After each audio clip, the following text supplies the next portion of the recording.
Tonight, a 13 News exclusive. We are talking with the mother of the baby who was at the center of last night's Amber Alert story. Welcome inside the comfy confines of the Channel 13 studios, getting closer to the weekend, and Felicia, getting closer to nicer weather. Woo! I need it because I was just in the newsroom in my sweater. You have a sweater. You have a sweater and a winter coat back there. I'm cold inside.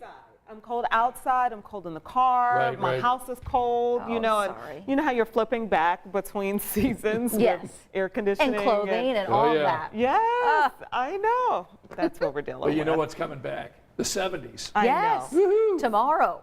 Nice. Scott's reminding us to stay focused. That's Stay right. focused on it's the positive, especially if it's been too cool for you.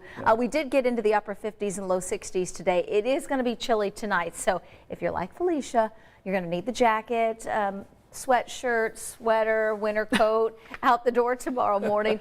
38. I need long johns. No long johns. Okay. It's only going to be 38 for maybe an hour. Maybe an hour, but cold enough that our northeastern viewing area under a frost advisory. So do keep that in mind. If you've already planted and you want to protect those plants, they need to be covered up tonight. At least it's not a freeze. It's just a frost. And then it'll be a quick jump to 42 at 8 a.m., 60 at lunchtime tomorrow. We do get 70 on Thursday afternoon. A few more clouds and still close to 70 on Friday.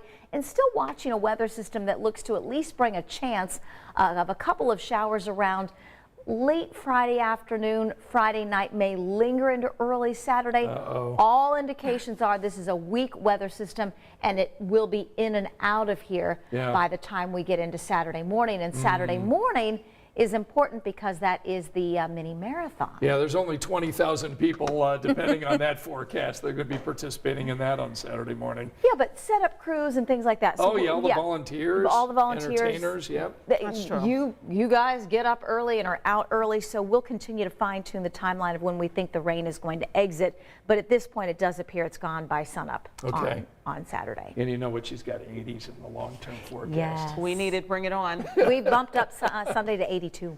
Oh, wow. Yeah. Keep going higher and higher. We love it. Probably going to be higher than that. I hope so. Okay. You heard it here first. Yeah, that's for sure. All right, we'll get back to Angela in a moment. We do want to turn our attention to a 13 News exclusive. Felicia, today, John Duran ended up talking to the mom of that little boy who was kidnapped as part of a carjacking. And the boy was safely returned. Yes. They found the car, didn't find the suspect. 7 months old. Right. I mean, we, of course, we were breaking this news yesterday, but we got a chance to hear from the mom. That's right. And I think anyone can relate to a parent's plea and what she had to say, but we're finding out there's a little bit more to this story. That's right. Here's John Duran. It was the most agonizing night of Paige Sugar's life. I was completely terrified, not knowing that I would ever see my kid again. Sugar was dropping off a child she babysits on West Washington Street just after 7:30 Tuesday night. She says she left her 7-month-old child, Jackson, in the car, but told a friend outside to watch him. Sugar says that friend went in the house instead. I ran inside, like I said, I set this little girl down, kissed her head, told her bye, I'd see her tomorrow, and wasn't in there no more than even a minute. And come out, and this lady has vanished with my car. Sugar says she panicked, but called police moments after realizing her car was gone. Then she says she drove to her grandmother's house 3 miles away while on the phone with police. That's my grandma's address. That is where that's where I had found my husband and my son, my oldest son, and I needed to inform him what was going on. IMPD says they responded to that address, not the home where the child was abducted on Washington. There was a slight delay, approximately 15 minutes we were able to determine from the time that the vehicle was taken until when IMPD officers were dispatched and responded. Sugar says she was disappointed with IMPD's search efforts. My whole arm is swollen. I can hardly move it. And claims she was taken to the ground and injured by officers outside her grandmother's home. When my husband literally told them, hey, she's pregnant, you cannot put her on the ground. They still put me on the ground in shackles and handcuffs. I don't have any information about that, no. Sugar wasn't placed under arrest and later reunited with her son around 11:30 that night. As a mother, as soon as I step in the back of the ambulance and see my boy, and see his eyes get real big and light up. It was the best feeling in the world knowing that I found my boy. Police are still searching for a suspect and ask anyone with information to reach out to them. In Indianapolis, John Duran, 13 News. All right, so Felicia, still lots of questions. They still need to figure out who this woman was that took the car with the kid inside. Right. But thankfully, the little boy's okay and the car's back. Yeah, that's it. You know, right. All right, so we've got the mini marathon, which is on Saturday. We talked with Angela about how the forecast is going to be shaping up. And, you know, what the neat thing about this race, Felicia, there's a story with every person that comes out. There are people that are racing for themselves, for other people. People come and dress up in costumes. They dress together. They come in groups. They run for, you know, loved ones.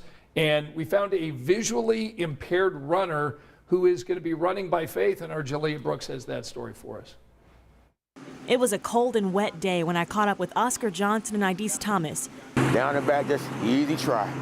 But the two have really grown to embody the mantra of no excuses. They'll be running together in the 500 Festival Mini Marathon. Oscar has run the race a few times before, but only his second time since he's been visually impaired.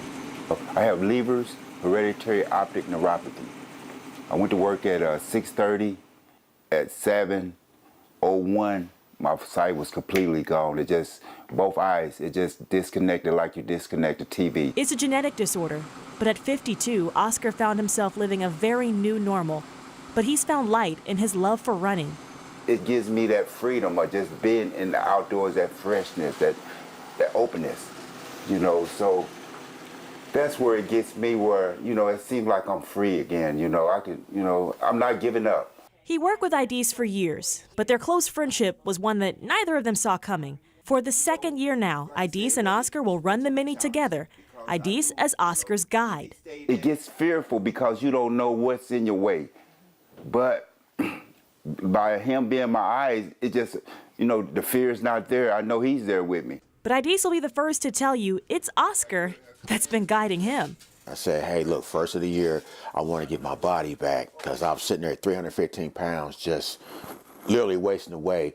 So first of the year, 2021, we started, ironically enough, in his garage. And Oscar didn't go easy on him. Oscar was like, hey, man, you should run the mini marathon. I knew about it. I'm like, who should run the mini marathon? He's like, you say we should. I say, we or you? Because I'm like, that's a no. I'm like, that's a hard no. And even on the days when training gets tough, Oscar says while it can be easy to focus on what he's lost, what I have gained going through the training and going through, I want to say life experience, is that you don't have to give up. You can still do the things that you want to do. You just got to do it a different way. In Indianapolis, Jalea Brooks, 13 News. And we wish them a lot of luck as they run. That's just the great thing about the Mini, because everybody has got these great stories. Yeah, but this story, how inspiring. For and it sure. just gives me chills, goosebumps listening to it. Now, just because, you know, you can't always control what life deals you. That's and for look sure. at them just turning it into the best that they can, which is seemingly even a bigger blessing than expected. That's right. It is inspiring. So we're going to be tracking this forecast. But as of tonight, what is Saturday looking like? Saturday looks great for runners, near 50 degrees for a good part of the race. If you're volunteering, if you're like our crew that's going to be out, you know, 4 or 5 in the morning ahead of the race beginning, you're probably going to need a jacket. We still anticipate a few morning showers, but expect them to be gone by sunrise. One other thing to point out here, that wind, east-southeast near 15 miles per hour. So that means as folks are headed back into town, Oh, no. they've got a little bit of, they're running into the wind. So Oh, those last no. few miles could be a little tricky. That's the last thing you want when I you're, know. you know, dying out there. No, I you, mean, you you're want it about behind you so to keep you pushing. So that's one thing we'll monitor, and of course the timeline for those showers, that shower chance late Friday, early Saturday. Okay.